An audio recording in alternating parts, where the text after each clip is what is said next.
Peace, my fellow PFGs out there. Freeform64 back again with another Bit Bite. And real quick, this video is going to be all about the Xbox Project Scorpio.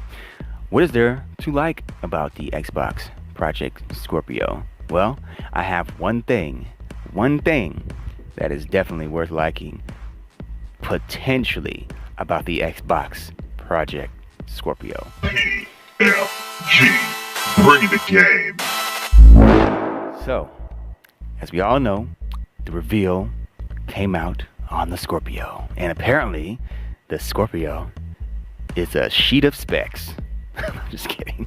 No, they just revealed the specs to let people know it's confirmed and all that. Still, to me, it was a bit mediocre, only due to the fact that there was no running footage. And as much as people want to make the excuse and say, oh, Digital Foundry, they do this kind of stuff all the time. Yeah, who cares? We all know what Digital Foundry is about. We're talking about those frame rate and pixel counting videos of live gameplay footage. Yeah, so that was a bit like, what the fuck was that? Like, where is the fucking footage? Why wouldn't there be any fucking footage? You mean to tell me you could show a picture, but you couldn't take 30 seconds of fucking footage? I don't know. That was a little lame. I don't know.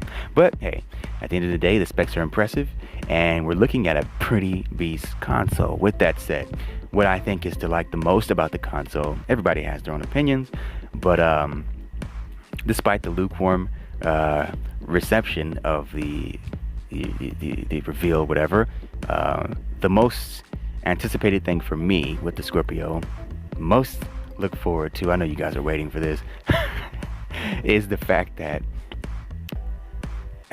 despite the fanboys out there saying that the Xbox One is holding back the Scorpio and it's bullshit, why the fuck are they gonna unleash this power, this is bullshit, make exclusives. Well, you guys ask for one thing and then you get it, and then you ask for another fucking thing. Do you want your fucking 1080p 60 fucking frame per second games like you were initially promised, or do you want another console that's gonna barely be able to achieve any of those things because the developers are gonna put so much resources into bullshit versus refining a fucking game with the extra power that they have? We already have a great benchmark right now, 1080p 60 fucking frames per second. This is gonna be the first time we can actually achieve this type of shit on a console without breaking a fucking sweat, if the developers actually give a shit, you know? So that is exciting.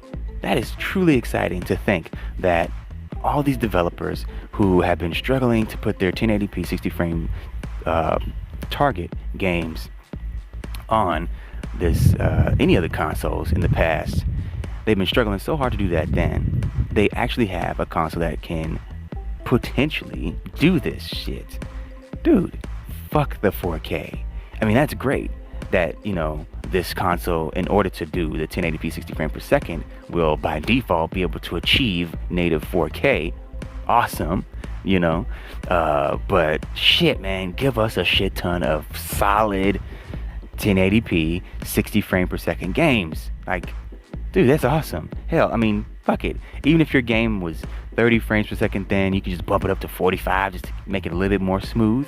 Hey, that's great. Or just keep it at 30 but make it solid and locked, like just a fucking fortress wall of 30 frames per second. Hey, that's awesome. I mean, look at a game like Breath of the Wild. If you do your game proper, then your 30 frame per second game is going to be fucking super smooth and crisp. I mean, I've never played a 30. This is my biggest issue with 30 frame per second games.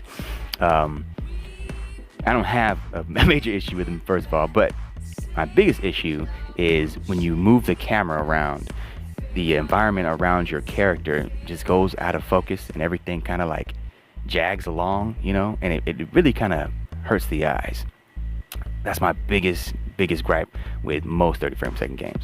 But again, looking at a game like Breath of the Wild, and we know it has some frame rate issues, but I think that's just due to coding and not necessarily the power on the Switch, at least.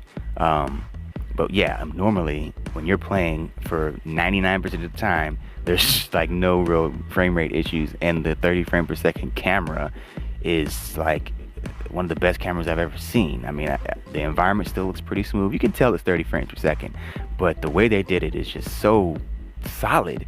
So anyway, looking at games now that are going to have locked frames, essentially, is what I'm trying to say. with the 1080p initial target, with the initial benchmark that we have, which is the PS4 and Xbox One, which already give us fucking beautiful visuals. I mean, shit. I'm excited about that. I'm excited about being able to pop in my GTA and it running smoothly. No frames tearing, no nothing. I mean, look at Watch Dogs 2, for instance. Absolutely gorgeous game. Best open world game on the market when it comes to visuals, in my opinion. I don't know. Tell me something else.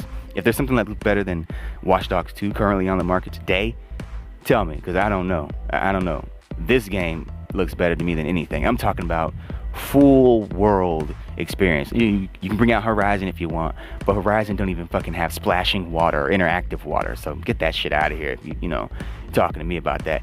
That game is beautiful. I mean, the water, the environment, the textures on the character models themselves, the vehicles, the specula. I can keep going on and on about how good that game looks, but when you're playing it, and it still doesn't bother me too much, but when you're playing it, you see a shit ton of frame tearing. You know what I'm saying? Like, it's all over the place, you know?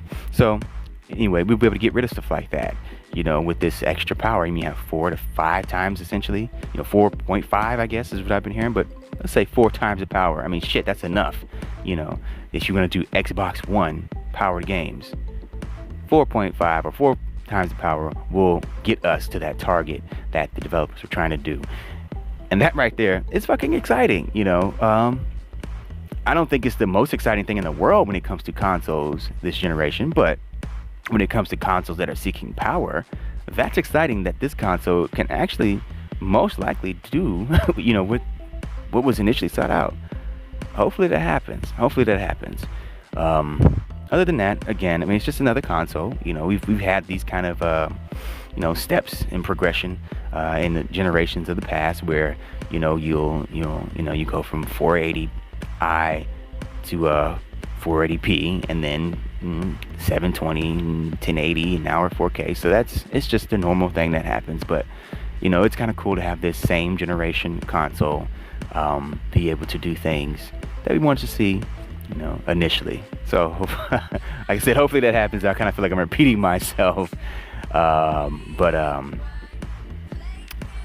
Yeah, man, it's a good time to be a gamer, and I'm excited. I am a nerd when it comes to specs. I do like specs, I'll be honest. It's not the most important thing to me, but it's exciting.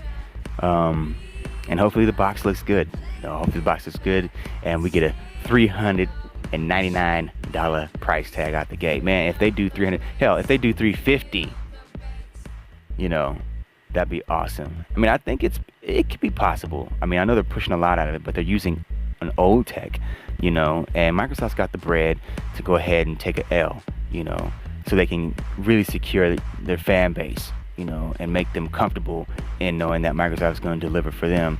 So apparently everybody, you know, in Microsoft fan base, whatever, wants this hardcore console. So let's see if you're going to give it to us, huh? All right. That's all I really got to say about the Scorpio right now. This is a wait and see thing. I wish we'd have seen some video footage of some gameplay. Fuck, man. But we'll see, man. We'll see. Here's to E3. PFG, bring the game.